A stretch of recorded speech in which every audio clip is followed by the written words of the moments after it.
ጤና ይስጥልን ተከበራችሁ የብሬዲዮ ቤተሰቦችና አድማጮች የዕለቱን ዜናዎች እናሰማችኋለን። ዜናውን እናሰማችሁ እኔ ሀብታሙ አስፋና ታምሩግናን ባለንበት ሰዓት አቆጣጠር የዛሬ ህዳር 14 ቀን 2018 ዓ.ም ዜናዎችን ከማሰማታችን በፊት አርዕስተ ዜናውን እናስቀድማለን።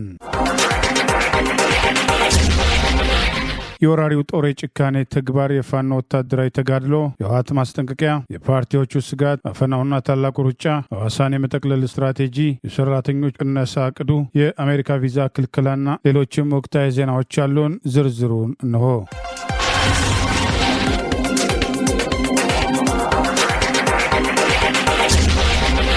በደላንታ ፀሐይ መውጫ ላይ አገዛዙ ስልጣን አስጠባቂ ጦር ላይ የተሰነዘረውን ጥቃት ተከትሎ ፋኖ ድል መቀዳጀቱን ገለጸ። ወግዲ ወረዳ አገዛዙ የድሮን ጥቃት በሰላማዊ ሰዎች መኖሪያ ላይ አነጣጥሮ መፈጸሙ ተገለጸ። የአማራ ፋኖ ብሔራዊ ኃይል ምስራቅ አማራ ቀጠና ምኒልክ ዕዝ የደጋው መብረቅ ኮር በጠላት ላይ ታላቅ ድል መቀዳጀቱን ዛሬ ህዳር 14 ቀን 2018 ባወጣው መረጃ አስታውቋል። የደጋው መብረቅ ኮር ጽናት ክፍለ ጦር ከፋሽስቱ ሰራዊት ጋር በተደረገ የ3 ሰዓት ውጊያ ቁጥሩ በውል ያልታወቀ የስልጣን አስጠባቂ የፋሽስቱ ሰራዊት የተደመሰሰ ሲሆን በርካታ ቁስለኛ ወደ ወገል ጤና ከተማ አገዛዙ ማጓጓዙን ገልጿል። ዛሬ ህዳር 14 ቀን 2018 ዓ.ም በደላንታ ወረዳ ፀሐይ መውጫ በሰቃቦ ላይ በተሰነዘረው በዚህ ጥቃት ከንጋቱ 12 ሰዓት እስከ ረፋዱ 3 ሰዓት ድረስ በዘለቀው አውደ ውጊያ በርካታ ቅጥረኛ ሰራዊቶች የተመቱበት የፋሽስቱ ቡድን እግሬ አውጪኝ በማለት ወደ ወገል ጤና ለመፈርጠጥ የተገደደበት መሆኑን ይኸው መረጃ ጠቅሷል። ይህ በእንዲህ እንዳለ የፋሽስቱ ብልጽግና አገዛዝ ደቡብ ወሎ ዞን ወግዲ ወረዳ የድሮን ጥቃት ሰላማዊ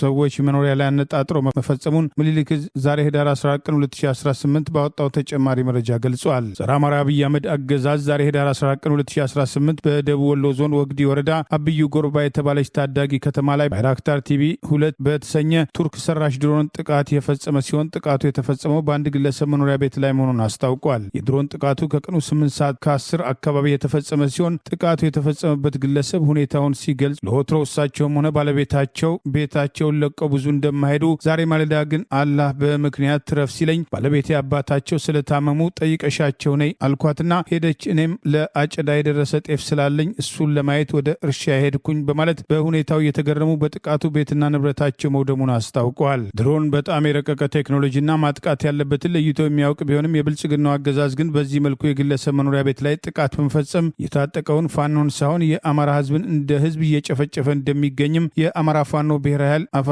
ምስራቅ አማራ ቀጠና ምኒልክ ዕዝ ዛሬ ህዳር 14 ቀን 2018 ባወጣው በዚሁ መረጃ ገልጿል። ይህ በእንዲህ እንዳለ ያገዛዙ ስልጣን አስጠባቂ ኃይል በዚሁ ቀጠና የምኒልክ ዕዝ ንጉስ ሚካኤል አሊኮር ዋሲሁን ክፍለ ጦር 3ኛ መብረቅ ሻለቃ ኃይልን ለማፈን የሰሜን ምስራቅ ዕዝ 801ኛ ኮር የተባለው የአብይ አገዛዝ ስልጣን አስጠባቂ ወራሪ ሰራዊት በምዕራብ ወሎ ግንባር ጃማ ወረዳ ቀይ አፈር ታዳጊ ከተማ ውስጥ ሌሊቱን ከበባ የፈጸመ ቢሆንም ሞታይ ፈሬዎቹ ፋኖች በጠላት ላይ ከባድ ሰብአዊና ቁሳዊ ኪሳራ በማድረስ ከበባውን በጀግነት ሰብረው በመውጣት ድል መቀዳጀታቸውን አስታውቋል። የ3ኛ መብረቅ ሻለቃ የተወሰነ ኃይል ከተማይቱ ውስጥ መኖሩን በመረጃ ሰዎች አማካኝነት ያረጋገጠው ጠላት ስፍር ቁጥር የሌለው የአብይ አገዛዝ ስልጣን አስጠባቂ ወራሪ መከላከያ ሰራዊት አብረውት የተሰለፉት በአንድ አድማ ብተናና ሚሊሻ በሰላም አስከባሪነት ስም አሰልፎ በሌሊት ከበባ ቢፈጽምም ሞታይ ፈሪዎቹ ፋኖች በተወሰነ ኃይል ብቻ በርካታ የጠላት ኃይልም በመደምሰስ ታላቅ የጦር ሜዳ ጀብዱ ፈጽመው ከበባውን ሰብረው ጠላትን አንገት ማስደፋታቸውን ይኸው መረጃ ገልጿል። የጃማ ወረዳ መቀመጫ ከሆነችው ደጎሎ ከተማ 2 አምቡላንሶች ወደ ቀይ አፈር ተጓጉዘው የጠላትን አስክሬንና ቁስለኛ ጭነው መመለሳቸውን የጠቀሰው መረጃ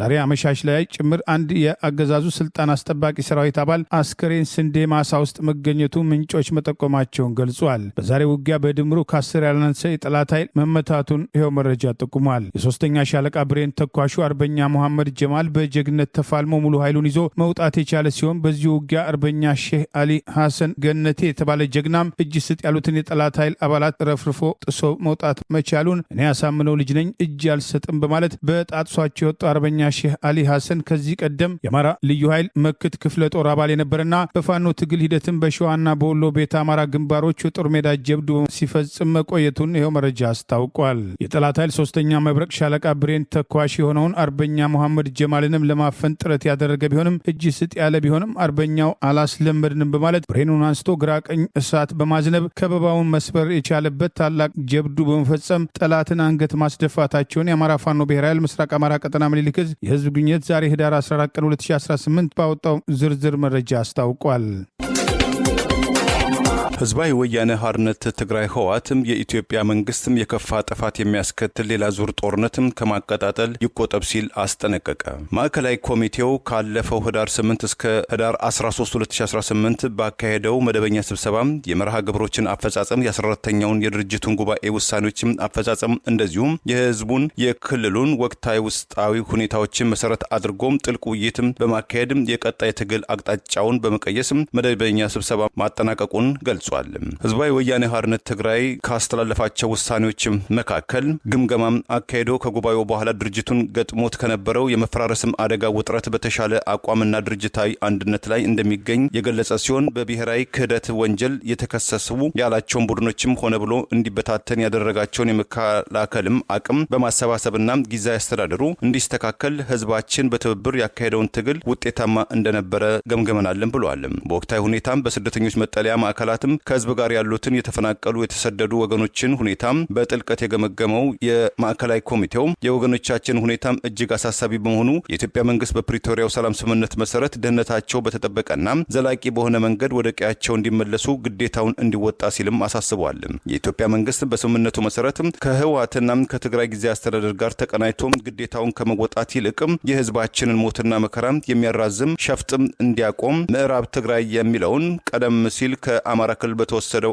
አካባቢ በኃይል ወረራ የያዙትን ታጣቂዎችና ሰፋሪዎችን ከህገ መንግስታዊ ትግራይ ሉዓላዊ መሬት እንዲወጡ ሲል አሳስቧል። ብሔራዊ ማንነቱ እንዲቀየር እየተገደደ ያለውን ህዝባችንን ነጻ እንዲወጣና የተፈናቀለና የተሰደደ ህዝባችን ወደ ቀዬው እንዲመለስ ግዴታውን መወጣትም ይገባዋልም ሲል ህወሓት በመግለጫው ላይ ማዕከላዊ መንግስቱን ጠይቋል። የወቅቱን ውስጣዊ ሁኔታ መሰረትም አድርጎም ሰፊ ውይይት ማካሄዱን የገለጸው ህወሓት በመልካም አስተዳደር፣ በመሬት አስተዳደር፣ በማዕድን፣ በአገልግሎት አሰጣጥና በፍትህ ዘርፍም ያለውን ሰፊ ችግር ለመፍታትም ከጊዜያዊ አስተዳደሩ ጋር በመቀናጀትም በከፍተኛ ትኩረትም መስራት እንዳለበትም ገምገመናልም ብሏል። በክልል ውስጥ ሙስናና ብልሹ አሰራርም እጅግ የተንሰራፋ መምጣቱን ያመነው ህወሓትም ማህበረሰቡን ያሳተፈም ትግል እንዲደረግም አቅጣጫ ማስቀመጡንና በቀጣይም የትግራይን አቅም ባገናዘበ መልኩም ከህዝቡ ጋር የሚነሱ ጥያቄዎችን ለመመለስም የሚያስችል ስራዎችን እንዲሰሩና ወጣቶችም ሴቶችና የሰማዕታት ቤተሰቦችም የአካል ጉዳተኞችና ድጋፍ የሚያስፈልጋቸው ወገኖች ላይ ትኩረት ያደረገም ቅስቀሳ እንደሚያደርግም በመግለጫው ጠቅሷል። የህወሓትም ማዕከላዊ ኮሚቴም ከተወያየባቸው አጀንዳዎች መካከል የኢትዮጵያ መንግስት የፕሪቶሪያውን ስምምነት በመጣስም ታጣቂዎችን በማደራጀትና በማስታጠቅም ጦርነትም በየአቀጣጠለ ይገኛል። የከፋ መስዋዕትነትም እንድንከፍል ያደረገው የድሮን ጥቃትም ከፍተኛ የፖለቲካ ውሳኔ የተሰጠበት መሆኑን አመላካች እንደሆነ በውይይት ላይ ተነጋግረንበታል። የኢትዮጵያ መንግስትም የከፋ ጥፋትም የሚያስከትል ሌላ ዙር ጦርነትም ከማቀጣጠል እንዲቆጠብ ሲልም በመግለጫው ጠቅሷል።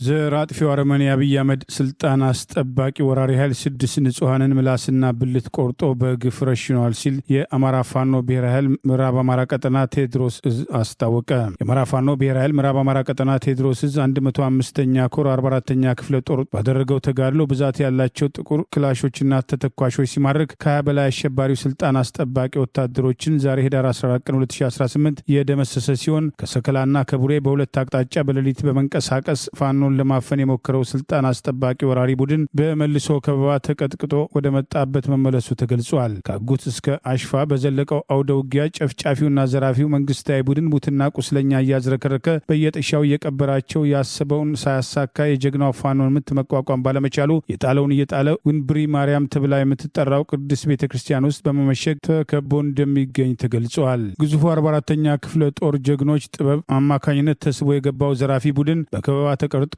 በደርዘን የሚቆጠር ክላሽ አስረክቦ 21 የጠላት ኃይል አስደምስሶ ብዛት ያላቸው ቁስለኞችን ተሸክሞ በቅዱስ ቤተክርስቲያን መሽጎ እንደሚገኝ አስታውቋል። የፋኖን ጥቃት ፊት ለፊት መግጠም ያቃተውና ማሸነፍ ያቃተው ይህ ወራሪ ቡድን በየአካባቢው ያገኛቸውን ንጹሐን አርሶ አደሮችና የከተማ ወጣቶችን አፍነው በመውሰድ 6ቶቹን አይናቸውን በማጥፋት ምላሳቸውና ብልታቸውን በመቁረጥ በአሰቃቂ ሁኔታ በግፍ እንደረሸናቸው የ44ኛ ክፍለ ጦር ህዝብ ግንኙነት ፋኖ አለበላወቀ ባወጣው መረጃ ገልጿል። በተመታን ቁጥር አማራ የሆነውን ሁሉ ሕፃን አዛውንት ሳንለይ እንመታለን እያለ ሲያውጅ የከረመው አረመኔ ቡድን ፎክሮ ወደ ፋኖ ቀጠና ፋኖን ለማጥቃት ቢመጣም ውጤቱን የፋኖን ምት መቋቋም ባይችልም ሰላማዊ ሰዎችን ዛሬም በጭካኔና አስነዋሪ በሆነ መንገድ የስድስቱን ንጹሐን ምላስና ብልት ቆርጦ መረሸኑ የወረራው ዓላማ የአማራ ህዝብን ለማጥፋት መሆኑ ዛሬም በግልጽ ማሳየቱ ተገልጿል። የአማራ ፋኖ ብሔራዊ ኃይል ምዕራብ አማራ ቀጠና ቴዎድሮስ ዕዝ የህዝብ ግንኙነት ኃላፊ አርበኛ ማርሸት ፀሐዩ በንጹሐን ወገኖቻችን ላይ አሰቃቂ ጭፍጨፋ ተፈጽሟል በማለት በፎቶግራፍና በቪዲዮ ማስረጃ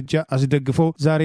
ዛሬ ሰከላ ወረዳ ጥልምት ትምህርት ቤቱ ግቢ ውስጥ የአረመኔው ስልጣን አስጠባቂ ሰራዊት ንጹሐንን በአሰቃቂ ሁኔታ ምላሳቸውና ብልታቸውን በመቁረጥ እንደረሸናቸው አረጋግጦ በፎቶግራፍና በቪዲዮ ማስረጃ አስደግፎ አጋልጧል። ለአማራ ህዝብ ከፍተኛ ጥላቻ ያለው የአረመኔው አብይ አህመድ ሰራዊት በሁለት ቀናት ውስጥ እየፈጸመ ያለው የግፍ ጭፍጨፋ ተጠናክሮ የቀጠለ ሲሆን መላው አማራ አምርሮ ሊታገል እንደሚገባ ጥሪ አቅርበዋል። የአብይ አገዛዝ በአማራ ህዝብ ላይ የከፈተውን ጦርነት ተከትሎ በአገዛዙ ስልጣን አስጠባቂ ወታደሮች ዩኒፎርም ጭምር የኦሮሚያ ልዩ ኃይል አባላትን በማሰማራት በተደጋጋሚ በህዝቡ ላይ የጭካኔ ተግባር ጭምር በመፈጸም ተመሳሳይ ተልዕኮ የሰጣቸው በቅርቡ በስፋት የኦሮሚያ ልዩ ኃይል አባላት ወደ ሰራዊቱ ተቀላቅለው መግባታቸውን መረጃዎችን ጠቅሰን መዘገባችን አይዘነጋም። ይህ በእንዲህ እንዳለ በቤኒሻንጉል ክልል መተከል ዞን ቡለን ወረዳ በኩጂ በተባለ አካባቢ ትላንት ዳር 13 ቀን 2018 ዓ.ም ከንጋቱ 12 ሰዓት ጀምሮ በተከፈተ ድንገተኛ ተኩስ ከ40 በላይ የሚሆኑ የአማራ ብሔር ተወላጆች የጉሙዝ ብሔር ተወላጆችን ጨምሮ በኦነግ ሸኔ ስም ከ60 በላይ ሰላማዊ ሰዎች መገደላቸው ከአካባቢው የሚወጣው መረጃ ሲገልጽ በርካቶች መቁሰላቸው ይፋ የሆነ ሲሆን ከነዚህ መካከል 10 ሴቶችና በርካቶች ጨቅላ ህጻናት መሆናቸውን ትላንት በዘገባ ያሳወቅን ሲሆን ዛሬም በዛው ቤኒሻንጉል መተከል ዞን ቡለን ወረዳ አዲስ ዓለም ቀበሌ የሚገኙ ነዋሪዎች በኦነግ ሸኔ ስም በሚንቀሳቀሱ ታጣቂዎች ከበባ ውስጥ እንደሚገኙና በሰዓታት ውስጥ የሚሆኑትን እንደማያውቁ ዛሬ በማህበራዊ ሚዲያ ህይወታቸው አደጋ ላይ መሆኑን ጥሪ አቅርበዋል። ከአዲስ ዓለም በቅርብ ርቀት ላይ በኩጂ ቀበሌ ትላንት የተፈጸመው አሰቃቂ ጭፍጨፋ በተመለከተ አገዛዙም ሆነ የሚመለከታቸው ወገኖች ዛሬም ዝምታ የመረጡ ሲሆን በአማራ ህዝብ ላይ ማንነት ተኮር ጥቃቱ በተለያዩ አቅጣጫዎች ተጠናክሮ የቀጠለ ቢሆንም በአማራ ብልጽግና ስም ከወራሪው አብይ አህመድ አገዛዝ ጋር ተሰልፈው ዛሬም ወገናቸውን የሚወጉ ከዚህ ድርጊት ሊማሩ እንደሚገባ የአማራ ህዝብ ተባብሮ ህልውናውን እስካላስከበረ ድረስ ይህ ጭፍጨፋ ተጠናክሮ እንደሚቀጥል አንዳንዶች ስጋታቸውን እየገለጹ ይገኛል።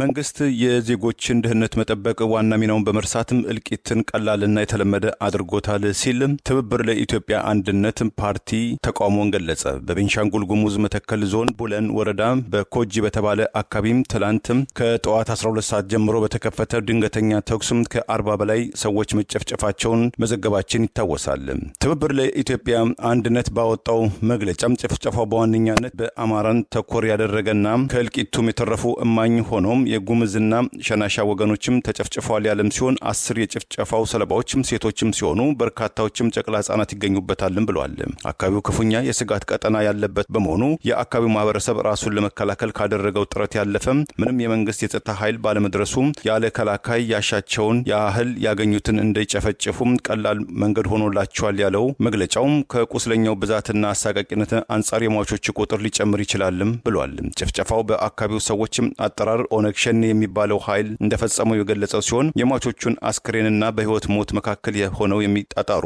ቁስለኞችን ለማየትም በራሱ ሌላ አሰቃቂ ክስተት ነበረም የሚሉ እማኞች መኖራቸው በመግለጫው ላይ ተመልክቷል። በኮጂ በተባለው አካባቢ ከዚህ ቀደም በርካታ የአማራ ማንነት ያላቸው ንጹሃን ዜጎችም ተጨፍጭፈው በስካፈተር ጭምር መቀበራቸውን ያወሳው መግለጫው በአገር አቀፍ ደረጃም የሀዘን ቀን እንዲታወጅ ቢያንስም ሰንደቅ ዓላማም ዝቅ ብሎም እንዲውለበለብ እንጠይቃለን። ዜጎች መንግስትም ይጠብቀናል ከሚል አጉል ማዘናጊያ ወጥተው ራሳቸውን አደራጅተው እንዲከላከሉ የኢትዮጵያ የክፉ ቀን ወዳጅ የሆኑ ዲፕሎማቲክ ማህበረሰብ አባላትና በውጭ ሀገራት የሚገኙ በህግ ሙያ የተሰማሩ ትውልደ ኢትዮጵያን ፍትህ በሀገራችን በመጥፋቱ ዓለም አቀፍ ተጠያቂነት እንዲሰፍን እገዛ እንዲያደርጉልን ለመላው ኢትዮጵያን ቦታና ጊዜውን ቢለያይ እንጂ በአገራችን ለዘር ፍጅት ወይም ጄኖሳይድ አሁናዊ ከበቂ በላይ አስቸኳይ ሁኔታ መኖሩን ተገንዝቦ በጋራና በትብብር እንዲቆም ብሎም ራስን ለመከላከል እንዲዘጋጁ ሲል ጥሪ አቅርቧል።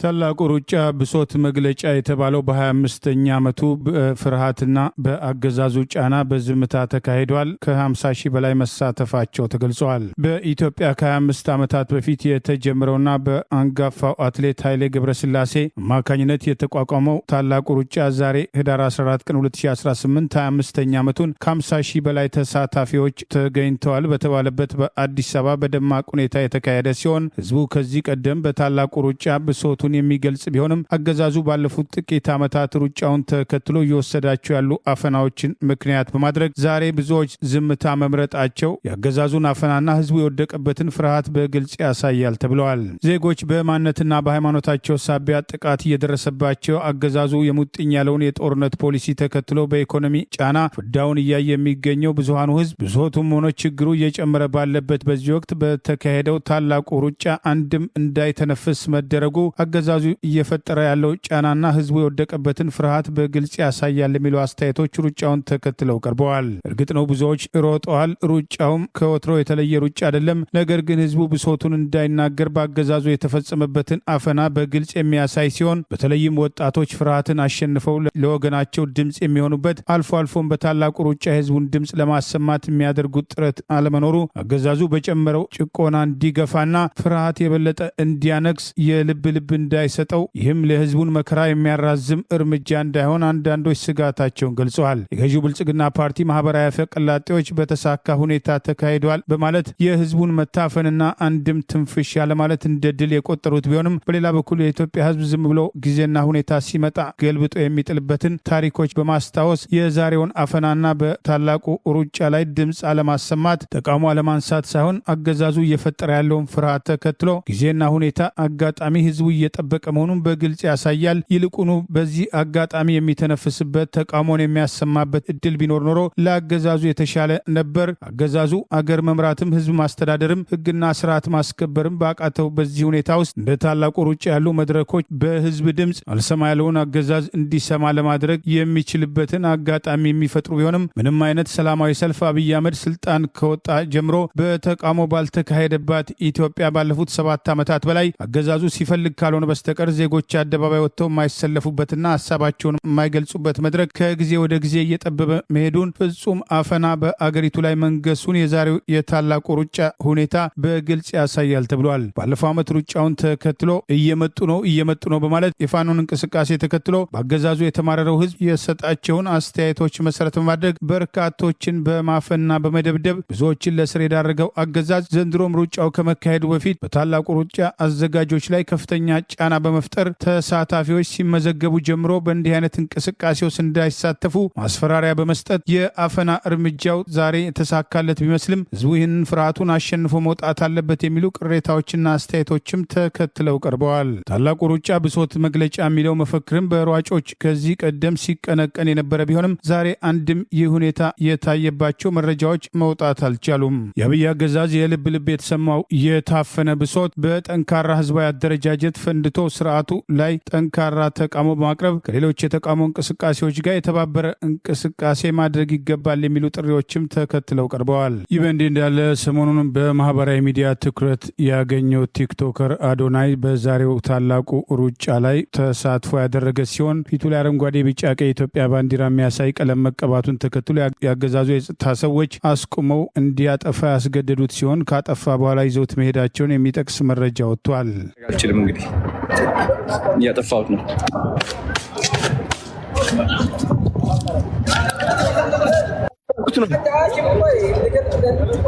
እየለቀኩት ነው። ይህን ላይ ባታ ለምን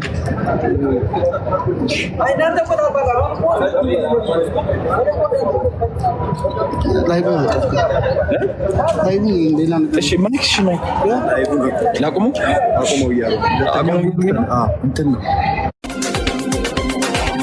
በአማራ ማንነታቸው ሳቢያ በእስር ላይ የሚገኙ የፖለቲካ እስረኞች ዛሬም ከፍተኛ ሰብአዊ መብት ጥሰት እየተፈጸመባቸው ይገኛል። በደረሰበት ድብደባ እጁ ላይ አደጋ የደረሰበት ሕክምና መከልከሉን ተከትሎ አሳሳቢ ደረጃ ላይ እንደሚገኝ ታውቋል። በፌዴራል ፖሊስ ዋና ጽሕፈት ቤት ሜክሲኮ በፖለቲካ እስረኞች ላይ የሚፈጸመው ድብደባ ትኩረት እንዲሰጠው ጥሪ ቀርበዋል። በአማራ ማንነታቸው ሳቢያ በእስር ላይ የሚገኙ የፖለቲካና ሕሊና እስረኞች መካከል የግፍ ሰለባ መሆናቸው ዛሬም ያልተቋረጠ ሲሆን ከነዚህ መካከል በማንነቱ ሳቢያ በስር ላይ የሚገኘው የፖለቲካ እስረኛ አብርሃም ፋሲግ አስማረ በተደጋጋሚ በተፈጸመበት ድብደባ ሳቢያ ግራ እጁ ያለው ጉዳት አሳሳቢ በመሆኑ ሕክምና ለማግኘት መከልከሉን ተከትሎ እጁ እንዳይቆረጥ ስጋት እንዳለበት ሁኔታውን የሚከታተሉ ወገኖችን ጠቅሶ አውሎክሰን አንድነት በላከው ዘገባ አስታውቋል። በአሁኑ ወቅት ካለው ብርድ ጋር ተያይዞ ህመሙ የተባባሰበት የፖለቲካ እስረኛው አብርሃም ፋሲግ አስማረ እጁ እስኪቆረጥ የሚጠብቁ በሚመስል መልኩ ሕክምና ማግኘት መብቱን ነፍገው የቅሊንጦ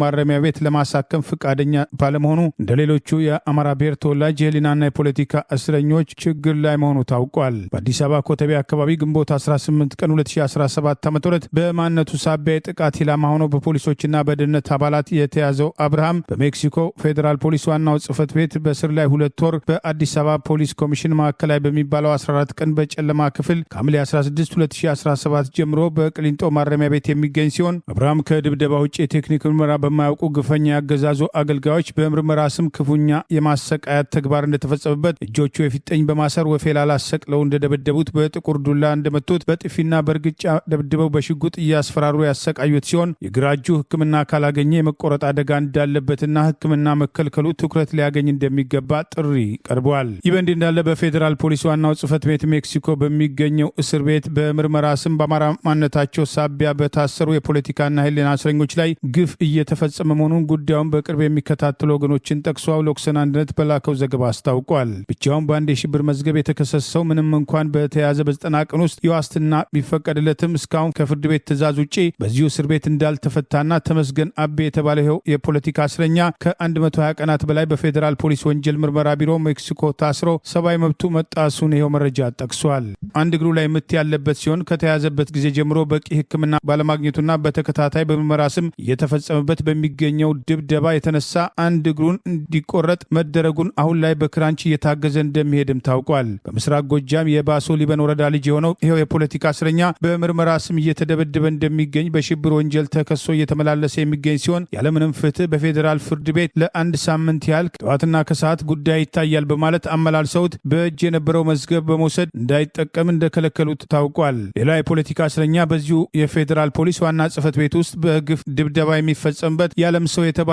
ሲሆን በደረሰበት ድብደባ በአንድ እግሩ ላይ ምት ያለበት በመሆኑ ተገቢ ሕክምና ሊሰጠው የሚገባ ቢሆንም ሕክምና ከልክለው በምርመራ ስም ከፍተኛ ድብደባ ዛሬም እያስተናገደ መሆኑ ታውቋል። አሁን ላይ አንድ እግሩ የተቆረጠው ይህም ተበዳይ ተቆርቋሪ ወገን አርቲፊሻል እግር እንዲገጠምለት ያደረገ ቢሆንም ፌዴራል ፖሊስ መልበስ አትችልም በማለት አስወልቆ አርቲፊሻሉን እግር በቢሮቸው እንዳስቀመጡት ለማወቅ ተችሏል። ሌላ የፖለቲካ እስረኛ ብሩክ ላቀው የተባለና በስሩ 3 ሰዎች የተከሰሱ ሲሆን በመዝገቡ አንዲት ሴት ልጅ እጇ ላይ ምት ያለባት ክፉኛ ድብደባ እንደተፈጸመባት በዚሁ የፌዴራል ፖሊስ እስር ቤት የምትገኝ ሲሆን በቂ ሕክምና ያላገኘች እህታችን አንዳንድ የጤና ባለሙያዎች ባለቆቻቸው ማከም አትችሉም ተብለናል ብለው ምላሽ መስጠታቸውን አውሎክሰን አንድነት በላከው በዚሁ ዘገባ ጠቅሷል። ብሩክ ላቀው ቀኝ እጁ ላይ ምት ያለበት ሲሆን እሱም በምርመራ ስም ክፉኛ ድብደባ እንደደረሰበትና ጥጋቡ ግዛቸው በግንባታ ስራ የተሰማራ ሲሆን በማንነቱ ሳቢያ ከተያዘ ጊዜ ጀምሮ ከፍተኛ ድብደባ እየተፈጸመበት እንደሚገኝ ታውቋል። በፌዴራል ፖሊስ 5ቱም በምርመራ ስም ስቃይ እየተፈጸመባቸው የሚገኙትን ጨምሮ ሌሎችም ተመሳሳይ ተግባር የሚፈጸምባቸው እንዳሉና ከዚህ ቀደም እንደነበረው የጠቀሰው መረጃ በ40 ሺህ ብር ዋስትና እንዲፈቱ እነዚህ የተፈቀደላቸው ቢሆንም ከመካከላቸው አንድም ሰው የፍርድ ቤት ትዕዛዝ ተከብሮ እንዳልተፈታ የፌዴራል ፖሊስ በራሱ ስልጣን አግቶ እያሰቃያቸው እንደሚገኝና ጉዳዩን ዓለም አቀፉ ቀይ መስቀል የሰብአዊ መብት ተሟጋቾችና መገናኛ ብዙሃን ትኩረት በመስጠት እየተፈጸመ ያለውን ግፍ እንዲያጋልጡ ጥሪ ቀርበዋል። ሌሎችም ተከሳሾች በሜክሲኮ ፌዴራል ፖሊስ ዋናው ጽህፈት ቤት ውስጥ ባለ እስር ቤት ውስጥ ስቃይ የደረሰባቸው በመሆኑ ጉዳዩ ትኩረት ሊያገኝ ይገባል የሚል ጥሪ ቀርበዋል። ይህ በእንዲህ እንዳለ በአማራ ማንነታቸው ሳቢያ የታሰሩና ወደ ዝዋይ በግዳጅ የተዛወሩ የፖለቲካና የህሊና እስረኞች ዛሬም ከቤተሰብ የሚመጣላቸው ምግብ እንዳይቀበሉ ክልከላ መደረጉን ተከትሎ ለችግር መጋለጣቸውን አውሎክሰን አንድነት በላከው ተጨማሪ ዘገባ ጠቅሷል። ኢትዮጵያ ህገወጥ በሆነናም በተናጠል መልኩም ከታላቁ ህዳሴ ግድብ የምትለቀው ውሃ እየጎዳይ ነው ስትል ግብጽ ዳግም ከሰሰች። የአገሪቱ የውሃና የመስኖ ሚኒስትር በትላንትናው ዕለት ባወጣው አስቸኳይ ባለው መግለጫ ኢትዮጵያ በተናጠልና ከቁጥጥር ውጭ ባለው መልኩም በታላቁ የህዳሴ ግድብ የምትለቀው ያልተጠበቀም የውሃ ፍሰት በታችኛው የአባይ ወንዝ ተፋሰስ አገራት በግብጽና በሱዳን ላይ ከፍተኛ ጉዳትም እያስከተለ ይገኛል በማለትም ወቅሷል። እንደ ግብጽም የውሃ ሚኒስትር መግለጫ ካለፈው መስከረም ወር እስከ ጥቅምት ወር ባሉት ጊዜያት ኢትዮጵያ ከታላቁ የህዳሴ ግድብ ከቁጥጥርና ከህግ ውጪ በሆነ በተናጥል ባለው መልኩ በምትለቀው የውሃ መጠን ግብጽ ላይ አሉታዊ ተጽዕኖ እያሳደረ ነው በማለትም ኢትዮጵያን ወንጅሏል። እንደ ግብጽ የውሃና የመስኖ ሚኒስትር መግለጫ ኢትዮጵያ ከዓለም አቀፍ ህግ ውጪ በሆነ በተናጥል መልኩ ከታላቁ የህዳሴ ግድብ የምትለቀው መጠነ ሰፊ ውሃን ተከትሎ ግብጽ የቶሽካም ግድብን የውሃ ማስተንፈሻ በርን ለመክፈትም የህዝቧን ደህንነት ለመታደግ ልትገደድ ትችላለችም በማለትም ስጋቱን ገልጿል። የታላቁ የህዳሴ ግድብ በተናጥልና አሳሪ ባልሆነ መልኩ መገንባቱና አተገባበሩ የዘመናት አባይ ወንዝም ብቸኛ ተጠቃሚ መብቴን ይጋፋል፣ ህዝቤም በመጠጥ ውሃ እጥረትም ይታመሳል የሚል ብርቱ ክርክርና ተቃውሞ ስታሰማ የነበረው ግብጽም ከቅርብ ጊዜያት ወዲህም ከግድቡ የሚፈሰው ገደብ የለሽ ውሃ ጎረቤቴም ሱዳናውያንን በማጥለቅለቅም ለሞትና ለመፈናቀል አደጋም ዳርጓል የሚል አቤቱታም ማሰማቷም አይዘነጋም። ሐዋሳ ከተማን ወደ ኦሮሚያ ክልል ለመጠቅለል ውስጡን እንቅስቃሴ ሲደረግ የነበረው አለመሳካቱን ተከትሎ አዲስ ቤተ መንግስት ለአብይ አህመድ ይገነባል በሚል ከተማዋን ወደ ኦሮሚያ ክልል ደረጃ በደረጃ ለመቆጣጠር እቅድ ወጥቶ እየተንቀሳቀሱ መሆኑ ታውቋል። በአገሪቱ የእርስ በርስ ጦርነት በማካሄድ ለብልጭልጭ ፕሮጀክቶች ትኩረት በመስጣት የአገሪቱን ሀብት እያባከነ ህዝቡ በረሃብና በችግር በኑሮ ውድነት ሳቢያ እየተሰቃየ በጦርነት ሰላማዊ ሰዎች እየተጨፈጨፉ ባለበት በዚህ ወቅት የኦሮሚያ ክልል የመስፋፋት አጀንዳ በተለያዩ አቅጣጫዎች ተጠናክሮ መቀጠሉን ከሲዳማ ክልል የወጣው መረጃ ይገልጻል። ሲዳማ ክልልን ለመጠቅለል በተደጋጋሚ በኦነግ ሸኔ ስም ከኦሮሚያ ክልል የሚያዋስኑ አካባቢዎች ላይ የሚደረጉ ጥቃቶችን ተከትሎ በጉዳዩ ላይ ቅሬታ ያቀረቡ ፖለቲከኞች በየጊዜው የጥቃት ኢላማ እንደሚሆኑ፣ ከስልጣን እንዲነሱ እንደሚደረግና ሁኔታውን የተቃውሞ የአገር ሽማግሌዎች ሳይቀር የማሸማቀቅ የማሳደድ ተግባር ሲፈጸም የቆየ ሲሆን ሐዋሳ ከተማን ወደ ኦሮሚያ ክልል ለማካተት የሚደረገውን እንቅስቃሴ የጫካ ፕሮጀክት 2 በሚል ሽፋን ለአብይ አህመድ ሁለተኛ ቤተ መንግስት በሐዋሳ እንገነባለን በሚል እንቅስቃሴ የተደረገ መሆኑ ታውቋል። ቀደም ሲል ሐዋሳ ከተማን ወደ ኦሮሚያ ክልል እናካልላለን በሚል ሲደረግ የነበረው እንቅስቃሴ በሲዳማ ፖለቲከኞች በኩል ሰፊ ተቃውሞ የቀረበበት፣ ወጣቶች በተደራጀ መንገድ ቅሬታ እስከ ማቅረብ የደረሱበትን ሁኔታ ተከትሎ ለጊዜው አጀንዳውን ወደ ኋላ ለመሳብ የሞከሩ ቢሆንም አሁን የጫካ ፕሮጀክት 2 በሚል ሁለተኛ የመንግስት መቀመጫ እናደርጋታለን በሚል ለአብይ አህመድ ቤተ መንግስት ለመስራት እቅድ አውጥተው እየተንቀሳቀሱ ሲሆን የዚህ እቅድ ዋና ዓላማ ሐዋሳን ወደ ኦሮሚያ ክልል ለመጠቅለል መሆኑን ጉዳዩን በንቃት የሚከታተሉ ወገኖች ስጋታቸውን መግለጽ ጀምረዋል። ሁለተኛ የመንግስት መቀመጫ የሚለው ሐሳብ የሚደገፍ ቢሆንም በምን አግባብ ሁለተኛ መንግስት መቀመጫ ይሆናል? የፌዴራል መንግስት መቀመጫ የሆነችውና የሁሉም ኢትዮጵያውያን ከተማ የሆነችውን አዲስ አበባ ከተማን የኦሮሚያ ክልል አካል ለማድረግ ከህግ አግባብ ውጭ እየተንቀሳቀሰ ያለው አገዛዝ ሐዋሳንም በተመሳሳይ ለመሰልቀጥ የሚያደርገው እንቅስቃሴ ነው። ጠቅላይ ሚኒስትሩ በፓርላማ ሳይቀር ከህገ መንግስቱ ውጭ በቅርቡ ድሬዳዋ ከተማ የኦሮሚያ ክልል ነበረች በሚል ግጭት ለማስነሳትና በጉልበት ለመቆጣጠር ለመስፋፋት ያላቸውን ፍላጎት ያሳየ የኢትዮጵያ ጠቅላይ ሚኒስትር በሚል መቀመጫ ተቀምጦ ዛሬም የኦሮሞ ዘረኛ የፖለቲካ ስትራቴጂስትነቱን በተግባር ያሳየ፣ ዛሬም የኦሮሞ ብልጽግና ፓርቲ ሊቀመንበርነቱ የሚያመዝንበትና የዚሁ ቡድንን የመስፋፋት አጀንዳ ለማስፈጸም እየተንቀሳቀሰ ያለ በመሆኑ ሐዋሳ ላይ እየተካሄደ ያለው የዚሁ አካል ነው። ሊጠቀልሉን አስበዋል የሚለው ውስጡን በስፋት እየተወራ ይገኛል። ህዝቡ የጸጥታና ደህንነት ስጋቶች በተለይም በሲዳማ ክልል ከኦሮሚያ ክልል በሚያዋስኑ አካባቢዎች በተደጋጋሚ በኦነግ ሸኔ ሽፋን ጥቃት የሚያደርሱት፣ ጥቃቱን የሚመሩት የኦሮሚያ ክልል የጸጥታና ደህንነት ባለስልጣናት መሆናቸው በቅሬታ እስከ ፌዴራል ድረስ የቀረበ ቢሆንም አብይ አህመድ ሰምቶ እንዳልሰማ በመሆን አላስፈላጊ ጩኸት አታብዙ፣ የተፈጠሩ ችግሮች ካሉ እዛው ተመካክራችሁ ፍቱ በማለት የክልሉን ባለስልጣናት ሲያሸማቀቅ እንደነበርና የአገር ሽማግሌዎች ሳይቀር ሐዋሳ በነበረበት ወቅት ይህን ጉዳይ አንስተው ለማጣጣል መሞከሩ እነዚህ ወገኖች አስታውሰዋል። ሐዋሳ ከተማ ቀደም ሲል የደቡብ ብሔር ብሔረሰቦች ክልል ዋና መቀመጫ የነበረች ቢሆንም የሲዳማ ክልል 10 ሆኖ ከተቋቋመ በኋላ ሐዋሳ ከተማን የሲዳማ ክልል ዋና መቀመጫ በማድረግ ከዚያ በኋላ የተፈጠሩት 3 ክልሎች የራሳቸው ዋና ከተማ መምረጣቸው አይዘነጋም። አሜሪካ በመጪው ዓመት በወርሃ ሰኔ 2026 የአውሮፓ ቁጥጥርን ከሜክሲኮና ከካናዳ ጋር በምታስተናግደው የዓለም እግር ኳስ ውድድር ላይ ለመሳተፍ ያለፉትም የሃውቲና የኢራን ብሔራዊ ቡድን ደጋፊዎች ወደ አሜሪካም እንደማይገቡም ተገለጸ። በዓለም እግር ኳስ ፊፋም ወርልድ ካፕ ውድድር ታሪክ ከ51 ዓመት ወዲህ ለመጀመሪያ ጊዜ በዚህ ሳምንት የተወዳዳሪነቱን ትኬት የቆረጠችው የካሪቢያኗ ደሴት አገር ሃይቲ ፕሬዚዳንት ዶናልድ ትራምፕ ባለፈው ሰኔ ወር የጉዞ ክልከላም ከጣሉባቸው ያለባቸው ከኢራን፣ ከሊቢያም፣ ከኤርትራም፣ ከቻድ፣ ከአፍጋኒስታን፣ ከሶማሊያም፣ ከሱዳን፣ የመን፣ ኢኳቶሪያል ጊኒ፣ በርማ፣ ሪፐብሊክ ኦፍ ኮንጎ በሙሉ ከብሩንዲ፣ ኩባም፣ ላኦስ፣ ሴራሊዮን፣ ቶጎ፣ ቬንዙዌላ እና ታርካኒስታን በከፊል የቪዛ ክልከላ የተጣለባቸው አገር ጋር በመካተቷም የሃይቲ እግር ኳስ ደጋፊ አባላት ወደ አሜሪካ በልዩ እድል የሚገቡ ሲሆን የሃይቲ እግር ኳስ አባላት ወደ አሜሪካ በልዩ እድል የሚገቡ ሲሆን ደጋፊዎቻቸው ግን እንደማይሳተፉ የውጭ ጉዳይ መስሪያ ቤቱ ወይም ስቴት ዲፓርትመንት ገልጿል። የዓለም እግር ኳስ ፕሬዝዳንት ጄኒኒ ኢንፌኒዮ ባለፈው ሰኔ ወር ባሰሙት አስተያየት የእግር ኳስ ደጋፊዎች ከመላው ዓለም በመድረኮቹ ላይ ይስተናገዳሉ ቢሉም የአሜሪካ የውጭ ጉዳይ መስሪያ ቤትም ሁሉንም ደጋፊዎች የቪዛ ማመልከቻቸውን ቢቀበልም ከአሜሪካ ብሔራዊ ጥቅም አኳያ አመልካቾች በሙሉ የመግቢያ ቪዛ ያገኛሉ ማለት አይደለም፣ የተለየ እድል ያገኛሉም ተብሎም አይጠበቅም ሲል ቃል አቀባዩም ገልጿል። የመጪው ዓመት የዓለም እግር ኳስ ውድድር የሚካሄድባቸው ስፍራዎችና ቀናትም በመጪው ታህሳስ ወይም በፈረንጆቹ ዲሴምበር 5 2025 በአሜሪካ ዋሽንግተን ዲሲ ውስጥ ድልድል ይካሄዳልም ተብሎ ይጠበቃል። አገዛዙ በርካታ የመንግስት ሰራተኞችን ለማባረር የያዘውን እቅድ አዘግይቶ ያቆየ ቢሆንም አሁን በፈተና ስም ተግባራዊ ለማድረግ ዝግጅቱን መጨረሱን ሰሞኑን የሲቪል ሰርቪስ ኮሚሽነር በፓርላማ ለማዘናጋት ያደረጉት ማብራሪያ ከጀርባ ያለውን ዓላማ እንደማያሳይ ከመስሪያ ቤቱ የሚወጡ መረጃዎች ገልጻሉ። የሲቪል ሰርቪስ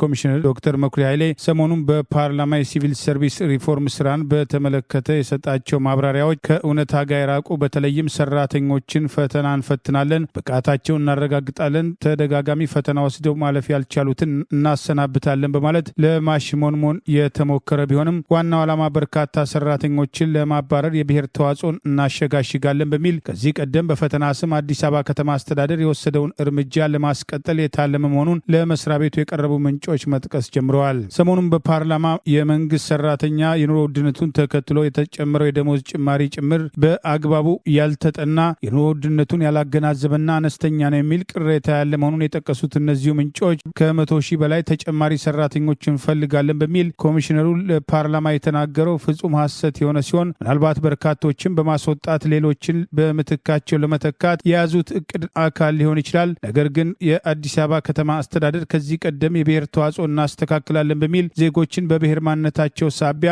በፈተና ስም ያባረረበትና ፈተናውን የኮተቤ ዩኒቨርሲቲ አውጥቷል፣ አዲስ አበባ ዩኒቨርሲቲ በበላይነት ይፈትናል በሚል ሽፋን ኦሮሞ አይደለም የተባሉ የከተማ አስተዳደር ሰራተኞችን ደረጃ በደረጃ ከኃላፊነት ጀምሮ እስከ በታች ሰራተኞች ድረስ ለማባረር የወሰዱት እርምጃ የፈተና ሽፋን እንደነበርና አሁንም በተመሳሳይ ለፌዴራል ሲቪል ሰርቪስ በተለይም በዋናነት አዲስ አበባ ከተማን ትኩረት በማድረግ በርካታ ሰራተኞችን ለማፈናቀል ፈተናና ብቃት ምዘና በሚል እንደ ሽፋን በመጠቀም ይህንኑ ለማድረግ እየተንቀሳቀሱ ሲሆን ባለፈው ዓመት ይህ መረጃ መውጣቱን ተከትሎ ባለፉት ወራት ያዘገዩትም ለማዘናጋት እንደነበር ይኸው መረጃ ይጠቅሳል። መኖር አልቻልኩም ለሚለው ሰራተኛ ሰሞኑን የሲቪል ሰርቪስ ኮሚሽነሩ በፓርላማ የመንግስት ሰራተኞች ዓመታዊ ቦነስና የመኖሪያ ቤት እንዲኖራቸው እየሰራ ነው በማለት የሰጠው ተስፋ እስክናባረራችሁ ድረስ ተረጋግታችሁ ተቀመጡ የማለት እርምጃ ሲሆን በፈተናና ብቃት ሽፋን ለማድረግ የሚሞክሩትም ቀደም ሲል በአዲስ አበባ ከተማ አስተዳደር ሞክረው የተሳካላቸውን ዜጎችን በማንነታቸው ሳቢያ ከስራ ገበታቸው ላይ ማፈናቀል እርምጃ አካል መሆኑን እነዚህ ወገኖች በቂ መረጃ እንዳላቸው በላኩት ዝርዝር መረጃ ጠቅሰዋል። ያሉትን ሰራተኞች ቴክኒካዊና ባህሪ ብቃት የተላበሱ ወደ 144,000 ሰራተኞችን ለመመዘን የሚያስችሉ የፈተና ጥያቄዎች ተዘጋጅተዋል በማለት ኮሚሽነሩ ሰሞኑን ለፓርላማ የተናገረ ሲሆን ፈተናዎቹ ለ1103 የስራ መደቦች ላይ የተዘጋጁ መሆናቸውን በመጥቀስ ፈተናውን ወስደው ያላለፉ ድጋሚ ይፈተናል የሚል ማዘናጊያ የተሰጠ ቢሆንም ሁለተኛውን ፈተና ወስደው ያላለፉት ከስራ እንደሚቀነሱ፣ በርከት ያሉትን በጡረታ ስም ለማሰናበት እቅድ እንዳላቸው ጭምር ሌሎች በምትካቸው ይቀጥራሉ የሚል አስተያየት የተሰጠበት በአዲስ አበባ ከተማ አስተዳደር በፈተና ስም የተወሰደው እርምጃ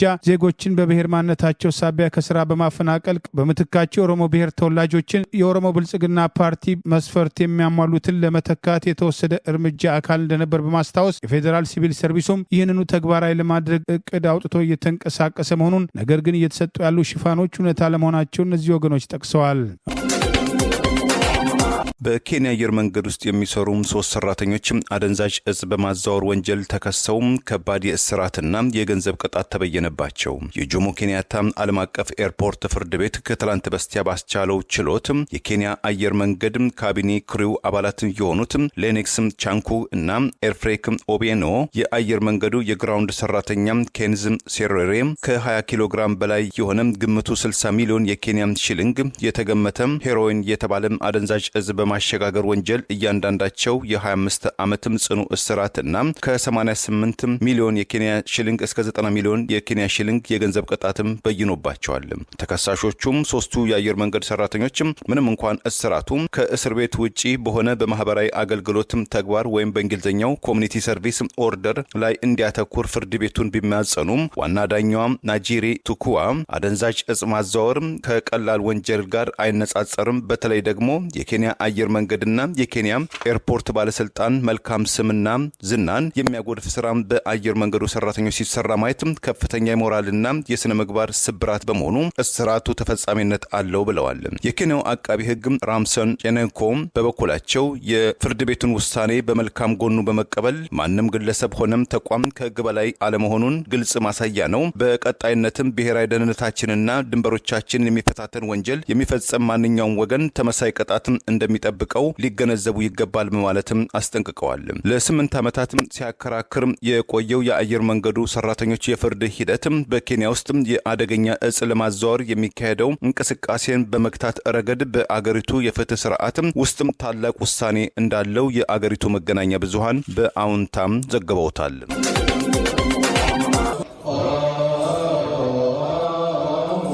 በስመ አብ ወወልድ ወመንፈስ ቅዱስ አሐዱ አምላክ አሜን። እንኳን ለእመቤታችን ለቅድስት ድንግል ማርያም የጽዮን በዓል አደረሳችሁ አደረሰን። በዓለ ጽዮን በሎስ አንጀለስ በየዓመቱ በታላቅ መንፈሳዊ ክብር የሚከበረው በዓለ ጽዮንም በዚህ ዓመት ብፁዕ አባታችን አቡነ በርናባስ የደቡብ ካሊፎርኒያና አላስካ አህጉረ ስብከት ሊቀ ጳጳስና የቅዱስ ሲኖዶስ አባል የየአድባራቱ አበው ካህናትና ዲያቆናት እንዲሁም ምዕመናን በሚገኙበት በታላቅ ድምቀት በድንግል ማርያም ካቴድራል ይከበራል። በዓሉ ዋዜማው አርብ ህዳር 19 ቀን ወይም ኖቬምበር 28 ቀን ከ3 ፒኤም ጀምሮ ስርዓተ ዋዜማው ይከናወናል። በዓለ ንግሱ ቅዳሜ ህዳር 20 ቀን ወይም ኖቬምበር 29 ቀን ከ1 ኤኤም ከሌሊቱ 1 ኤኤም ጀምሮ በማህሌት በቅዳሴና በስብከተ ወንጌል ተከብሮ ታቦተ ሕጉ ወጥቶ በከፍተኛ መንፈሳዊ ድምቀት በዓሉ ይከበራል። እንዲሁም እሁድ ህዳር 21 ቀን በታላቅ ክብር በማህሌትና በቅዳሴ እናስባለን። በመሆኑም በሎስ አንጀለስና በአካባቢ ያላቸው ኦርቶዶክሳውያን በእነዚህ ቀናት በመገኘት ከእመቤታችን በረከትን እንድትቀበሉ በእርሷ ስላደረገውም ድንቅ ነገር እግዚአብሔርን እንድታመሰግኑ ቅድስት ቤተ ክርስቲያን ጥሪዋን ታቀርባለች። ፕሬዚዳንት ትራምፕ ዩክሬን ላይ ከፍተኛ ጫና ፈጥሯል የተባለውን ከሩሲያ ጋር የተጀመረውን ጦርነት የሚያቆም እቅዳቸው የመጨረሻ አለመሆኑን አስታወቁ። ፕሬዚዳንት ዶናልድ ትራምፕ የሩሲያ ዩክሬን ጦርነትን ለማስቆም ያቀረቡት ባለ 28 ገጽ እቅድን ተከትሎ የዩክሬን ፕሬዚዳንት ቭላዲሚር ዜሌንስኪን ጨምሮ የአገሪቱ ፖለቲከኞች ስጋታቸውን እየገለጹ ባለበት በዚህ ወቅት የአሜሪካ እቅድ ሊቀየር እንደሚችል ፍንጭ ሰጥተዋል። የፕሬዚዳንት ዶናልድ ትራምፕ የጦርነት ማቆም እቅድን በትላንትናው ዕለት የካናዳና የጃፓን መሪዎች እቅዱ ና ዘላቂ ሰላም ለማምጣት አስፈላጊ ነገሮች እንዳሉት የገለጹ ቢሆንም ነገር ግን በዩክሬን ጦርነት ላይ ስለሚደረጉ የድንበር ለውጦችና ገደቦች ስጋታቸውን በመጥቀስ ተጨማሪ ስራ ያስፈልጋል ማለታቸውን ተከትሎ ዛሬ እሁድ የእንግሊዝ፣ የፈረንሳይ፣ የጀርመን፣ የአሜሪካና የዩክሬን የደህንነት ባለስልጣናት በጄኔቭ ስዊዘርላንድ በጉዳዩ ላይ እየመከሩ እንደሚገኝም ታውቋል። የዩክሬኑ ፕሬዚዳንት ቭላዲሚር ዜሌንስኪ ቀደም ሲል ዩክሬን ለሞስኮ ተስማሚ እንደሆነ የሚታየውን እቅድ እንድትቀበል የተደረገባትን ጫና ተከትሎ በታሪካችን ውስጥ ካሉት እጅግ አስቸጋሪ ጊዜያት አንዱን ገጥሞና ሲሉ አስጠንቅቀው የነበረ ሲሆን ትራምፕ ዩክሬን እስከ ህዳር 18 ድረስ 28 ነጥቦች የያዘውን እቅድ እንድትቀበል ቀነ ገደብ አስቀድሞ ሰጥቶ የነበረ ቢሆንም የሩሲያው ፕሬዚዳንት ቭላዲሚር ፑቲን ይህ ለስምምነት መሰረት ሊሆን እንደሚችል መናገራቸውና በዩክሬንና ደጋፊዎቿ በኩል የአውሮፓ ህብረትን ጨምሮ እየቀረቡ ያሉ ቅሬታዎች ባሉበት ፕሬዚዳንት ትራምፕ እቅዱ ሊሻሻል እንደሚችል ፍንጭ ሰጥተዋል። ትራምፕ ለዩክሬን የሚያቀርቡት የመጨረሻ እቅዳቸው ይህ ነው ተብለው ትላንት በዋይት ሃውስ በቀረበላቸው ጥያቄ አይደለም የመጨረሻ አይሆንም ሲሉ ለጋዜጠኞች የተናገሩ ሲሆን በአንድ ወይም በሌላ መንገድ ጦርነቱ እንዲቆም ማድረግ አለብን፣ ስለዚህ በሱ ላይ እየሰራን እንገኛለን ብለዋል። የአሜሪካ ውጭ ጉዳይ ሚኒስትር ማርኮ ሩቢዮ እና ልዩ ልዑክ ስቲቭ ዊትኮፍ ዛሬ በጄኔቫ በሚካሄደው ውይይት ላይ ከሚሳተፉት መካከል የሚገኙ ሲሆን የብሔራዊ ደህንነት አማካሪ ጆናታን ፓውል በእንግሊዝ በኩል ይሳተፋሉ ተብለዋል። ትናንት በደቡብ አፍሪካ በተካሄደው የቡድን 20 ጉባኤ ላይ የወጣው የጋራ መግለጫ በካናዳ፣ በፊንላንድ፣ በፈረንሳይ፣ በአየርላንድ፣ በጣሊያን፣ በጃፓን፣ በኔዘርላንድ፣ በስፔን፣ በእንግሊዝ፣ በጀርመንና በኖርዌይ መሪዎች የተፈረመ ሲሆን ሁለቱ ከፍተኛ የአውሮፓ ህብረት ባለስልጣናትም ከፈረሙት መካከል እንደሚገኙ ታውቋል። ለዛሬ ያሉን ዜናዎች እነዚህ ናቸው። ዜናውን ስታደምጡ ለቆያችሁ የህብር ሬዲዮ ቤተሰቦችና አድማጮች ምስጋናችን ይድረሳችሁ። የህብር ሬዲዮ ኦፊሻል ቻናላችንን ሰብስክራይብ ያላደረጋችሁ ሰብስክራይብ በማድረግ በተጨማሪም የደውል ምልክቱን በመጫን የህብር ሬዲዮ ቤተሰብ እንድትቀላቀሉ በአክብሮት እንጋብዛለን። እንደ ወትሮ ሁሉ የህብር ሬዲዮ ቤተሰቦች ፕሮግራሞቻችንን ላይክ በማድረግ ሼር በማድረግ አስተያየቶቻችሁን በመስጠት አብሮነታችሁን ልትገልጹ በአክብሮት እንጠይቃለን። በድጋሚ እናመሰግናለን። ጤና ይስጥልን። ቸር እንቆይ።